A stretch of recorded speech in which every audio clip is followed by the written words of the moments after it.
Another question here. Iman from Egypt. Okay, she wears the abaya and wears the hijab, but does not cover her face, obviously. And someone told her that it is obligatory for her to wear the niqab to cover her face.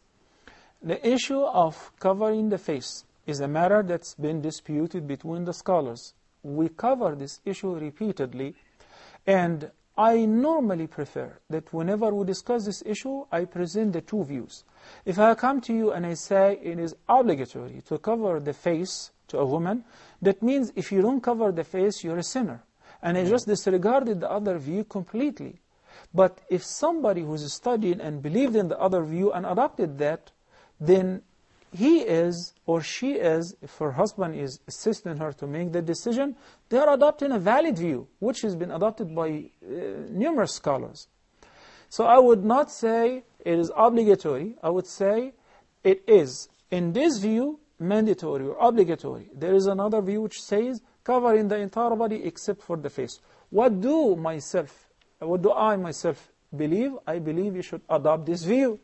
But the other view is valid as well, and I would not consider a woman who is not covering her face a sinner, because she's adopting a valid view of the scholars as well. And until the Day of Judgment, these two views will be available.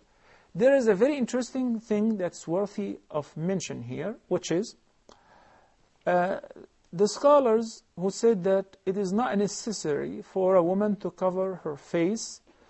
It is merely recommended or mustahab. They adopted this view. They said, but behold, in case of fearing the fitna and the temptation, if the sister is pretty, has a beautiful face, or if we're living in such a horrible time where people just, look at women in their faces and so on, in this condition, she should cover her face.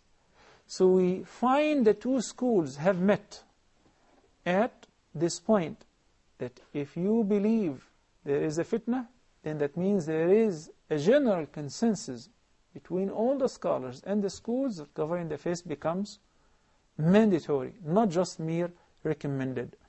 And to solve this problem for every woman who's trying to make that decision, you're definitely, by doing so, copying the best role models, the wives of the Prophet ﷺ, and his daughters, and the wives of the companions. The dispute of some people who misinterpret the verse and say, but guess what? Allah commanded that only on the wives of the Prophet and his daughters. I say this is an invalid dispute, simply because Allah said, يَا أَيُّهَا النَّبِيُّ قُلْ لِأَزْوَاجِكَ وَبَنَاتِكَ, and what is the third? وَنِسَاءِ الْمُؤْمِنِينَ يُدَنِينَ عَلَيْهِنَّ مِنْ جَلَابِيبِهِنَّ ذَلِكَ أَدْنَى أَنْ يُعْرَفْنَ فَلَا يُؤْذَيْنَ. So the command of hijab in general, or a veil, was, O the messenger or the prophet of Allah, tell your wives, your daughters, and the women of the entire ummah to lower their garments or their veils upon them. So no one of the women is exempt, except القواعد من النساء. Those who are very old women, they find difficulty wearing the veil or covering their face.